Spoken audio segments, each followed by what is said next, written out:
Viridian, the Green Guide, written by Clouds, read by Distracted by Books, Chapter 102, Crash. Denki couldn't keep the grin off his face as they went to lunch. The cavalry battle had been so much fun, and he really couldn't wait to hear Izuku's opinion on their whole balloon strategy, because it had seemed really weird at first, but then it had actually worked. He was really going to have to talk to that Hatsume girl about making him some hover boots of his own that would be able to withstand his electricity a little better, assuming that she ever forgave him for almost trashing her old ones. They would be super convenient if he ever partnered up with Uraraka again, and even just for mobility in general. And he might want to see about adding some kind of extension cord weapon while he was at it. That sounded really lame, didn't it? He shook his head as he got his food and turned toward the tables. He only got a few steps before Mineta practically barreled into his legs, Yaoyorozu and Jiro following along behind him. Hey, Kaminari, bro, tell them Aizawa said the girls have to wear the cheerleading uniform as part of the in-between games. Did he? Denki looked over at Yaoyorozu and Jiro. Wow, I'm excited. You guys are going to look so good in those. Well, I mean, if it's coming from Aizawa, Yaoyorozu frowned. I suppose I could create some. Really? Jiro wrinkled her nose. I don't want to wear something so revealing. I'm sure Aizawa wouldn't mind if you personalized them a bit. Denki shrugged. If Yaoyorozu's making them, just have her make yours a little longer. Kaminari! Mineta hissed. Don't tell them that. Denki looked at him in confusion. Why not? Dude, girls are hottest when they feel like they're rocking the outfit. That's like a provable fact. If a girl doesn't feel hot in a sexy cheerleading outfit, then it's not really sexy, you know? Jiro smiled slyly. How much personalization do you think we can pull off? I don't know. Yaoyorozu looked so insecure. I mean, the uniforms the actual cheerleaders are wearing are probably up to some sort of regulation standard. But yours are just for fun. So you can probably get away with quite a lot, Denki pointed out. Plus, that's probably what Aizawa had in mind anyway, because it's a great way to show off the versatility of your quirk to all the heroes watching. Jiro immediately grabbed Yaoyorozu's arm and started pulling her away. All right, hear me out. Fishnets. And then maybe raise the neck a little bit? Yaoyorozu smiled and nodded. I can do that. I could probably make some synthetic leather belts as well if you'd like. If the goal is to show off versatility, it might be best to showcase different materials. What about chains? Denki grinned as he watched them leave and turned back to Mineta, who was staring at him with tears in his eyes. I'm never gonna forgive you. Not ever. He ran away and Denki just tilted his head. What? Dabi couldn't believe he'd let Kacchan talk him into this. He was surrounded by so many heroes, all dressed up in bright colors and showing off their perfect strong quirks and building their stupid legacies. It was nauseating. But while the company had been terrible, the experience hadn't been all bad. He got to watch Shoto compete and lose, which was both absolutely hilarious and less satisfying than he'd expected. While it was great watching his father's perfect masterpiece come second place to Kacchan, he'd been hoping that watching the kid lose would be like watching his old man lose, which was some well-deserved karma. But Shoto wasn't Endeavor. He was his own person, something that Dabi had apparently been too angry to realize while their bastard of a dad was still alive, and when he was destroying those robots or fighting that electricity kid, Dabi didn't see Endeavor. He just saw a sad, angry kid who was trying to be seen for who he was and take out a little anger on the world. He saw himself, and that pissed him off, which was why he was currently slipping through the back tunnels of the stadium.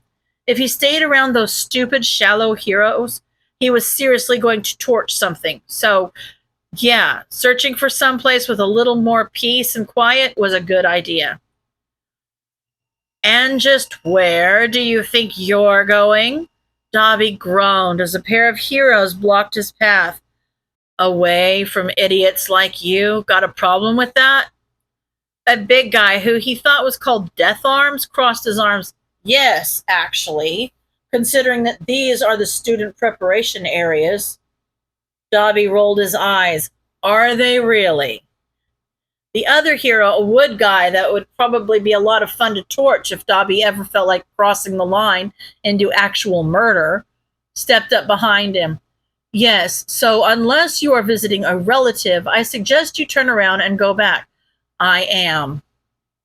The words were out before he could stop them, and he cursed internally as Death Arms looked him up and down skeptically. And who would a homeless-looking guy like you even be visiting? That brainwashing kid from Gen Ed or something?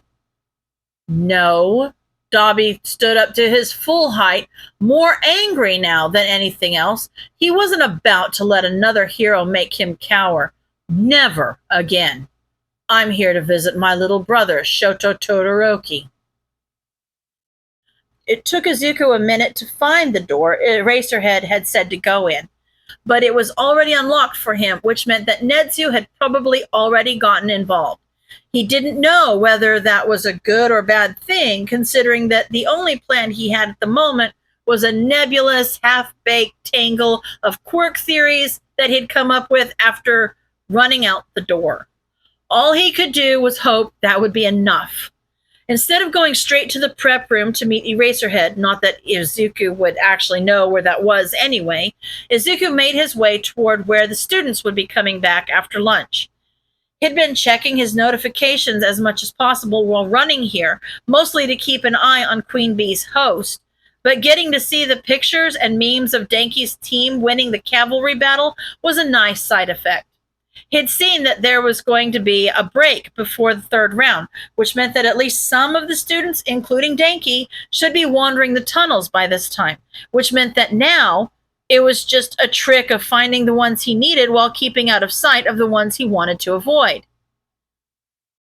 I didn't think you were allowed back here. Izuku froze at the vaguely familiar voice and turned around slowly, grimacing as he recognized Tsuyu Asui, wearing a version of the UA cheer uniform he'd never seen before. He may have already changed into his full vigilante gear, but if his getup hadn't fooled Kachan, there was no way it was going to fool Sue. Not if she was anywhere near as astute as her parents seemed to be. Izuku was still about 87% sure that they knew he was the vigilante that had saved them. He gave her an awkward smile and waved. Hi? I didn't know you were on the cheer team. Sue frowned. I'm not. A few of our classmates decided to play a prank on the girls. I'm just glad Momo made mine a one piece. Well, Izuku didn't quite know what to say, but if all the girls were wearing them, that would make the invisible girl a little easier to find. It looks good. Sue just looked at him blankly. Do the heroes know you're back here? Some of them? Izuku swallowed. Well, I mean, Eraser knows, and I think Netsu does too, but I don't want anyone else knowing. It's kind of important that certain people don't know I'm here, if you know what I mean. Sue raised an eyebrow. Because of your identity? No. Izuku took a deep breath and met her gaze. Because if the wrong people get word that I'm here right now and figure out why, someone might die. Sue's eyes widened marginally, but then she nodded. Then maybe I can help. Who are you looking for? Izuku's jaw dropped, and he had to shake himself out of his shock before Sue had a chance to change her mind. I'm looking for Denki Kaminari. Seriously. Death Arms looked him over for what felt like the millionth time, and it was really starting to piss Dobby off. You're one of Endeavor's kids. What? I don't look like the living embodiment of daddy issues? Dobby grinned sharply. When's that tree boy coming back anyway? Soon. And then we'll see if you're actually telling the truth, Death Arms said. Think your baby brother will actually recognize you? If Dabi was being honest, then no, there was no way Shoto would recognize him. His hair was different, not to mention the scars and the fact they hadn't seen each other in 10 years. But a part of him really hoped the kid would recognize him by some miracle, just to stick it to these morons who thought they had any right to judge him and his family. It wasn't going to happen, but it was a fun fantasy, just like those old ones of killing his dad. He needed something to get him through the day, right? Kamui Woods rounded the corner. I got him. Frickin' finally, Dabi muttered. So, moment of truth, right? Shoto came around the corner. So you're the one claiming to be my dead brother? Dabi rolled his eyes. Oh, come off your high horse. Kachan said you already figured out I was alive. He failed to mention you'd gotten annoying, though. Shoto gave a barely there smile and turned to the heroes. Yes, this is my brother Tuya. Thank you for your help, but we'll be going now. Dabi barely held back a snort at the heroes' shocked faces and flipped them off as he followed Shoto back into the tunnels. Apparently, miracles did exist. Not that that wasn't spectacular, Dabi said after they turned the corner. But how did you know it's actually me? I could be just any homeless dude pretending to be your brother for the money or something. And don't pretend like you actually recognize me because I know you don't. Shoto looked at him, and there was an amused twinkling in his eye. Kachan referred to you as Scarface. I think it's fairly obvious why. That a-hole, Dabi growled. I swear, I'm gonna... So what now? Shoto asked. Why come visit me now when you could have come by for dinner anytime? Your family to you. I'm sure Fuyumi still remembers your favorites. My favorites have changed in the past 10 years, twerp. Dabi huffed. So have I. I'm not the hero hopeful the old man raised anymore. I just go by Dabi now. Shoto looked him up and down. It fits. Thanks, Dabi said dryly. I'm so excited to have your approval. Shoto raised an eyebrow. You're welcome? Dabi turned away. This was so awkward. So, you've gotten pretty good with your ice and stuff. I bet Mom's proud. Shoto shrugged. I wouldn't know. I haven't actually seen her since. He gestured vaguely to his face, and Dabi stopped walking. Are you frickin' kidding me? You get after me for not coming to visit, but you won't even stop by to say hi to Mom? Shoto's expression turned stony. It's different. I don't want to make things worse for her. I still look like him. Yeah, and I've still got his eyes, but she doesn't attack me when I go visit her. Dabi narrowed his eyes. Wait, is that why you never used your fire in the first 2 rounds? I'm not going to use his power. Shoto looked angry. I'm going to be the best hero with only Mom's power. Bullshit! Dabi laughed. You gotta be kidding me, right? Endeavor is dead, Shoto. Villains killed him. You're really gonna let him keep holding you back like this? You're just worshiping a ghost at this point. Shoto scowled. I am not. Then use your frickin' fire, Dabi challenged, lighting his own hand up with blue flames. That bastard's hurt us enough. I see why Kachan likes you so much. Shoto grumbled.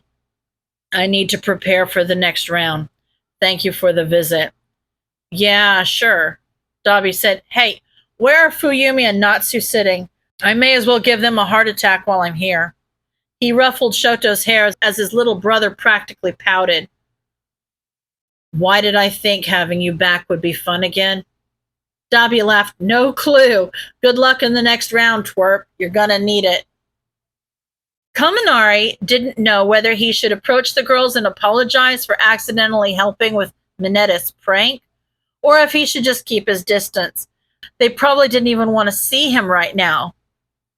Or not, considering that Sue was heading straight for him. Denki put on what he hoped was an apologetic smile. Hi, Sue. I'm sorry about... Sue didn't even let him finish. Come with me. Figuring that he probably deserved whatever was coming his way, Denki followed behind her with his head down. Sue didn't explain anything as she led him through the labyrinth of tunnels. He was probably going to get jumped and beat up by all the girls in the class, wasn't he? After what felt like way too many turns, Sue stopped and stared at him. Stay here. I'll go get him. Denki felt his heart drop. Him? Wait, who's him? Izuku fiddled with his weapons as he huddled in the supply closet waiting for Tsu to come back. She'd recognized him. He was pretty sure of that. But for some reason, she hadn't called him anything other than Viridian and even offered to help him. It just didn't make sense.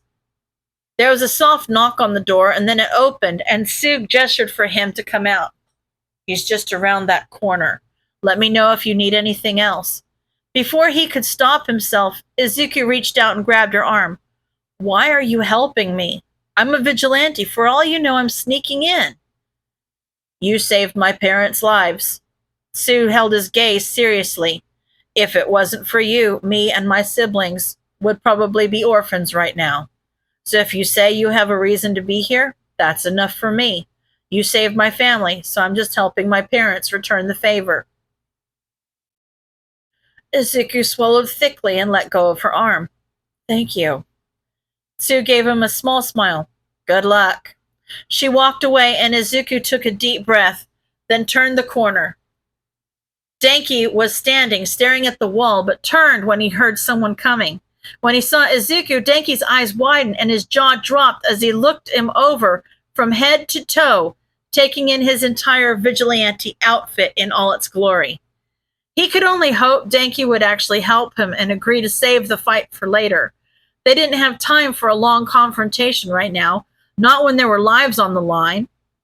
Izuku braced himself for the fallout as a slow grin spread across Denki's face. Dude, you totally lied. End of chapter.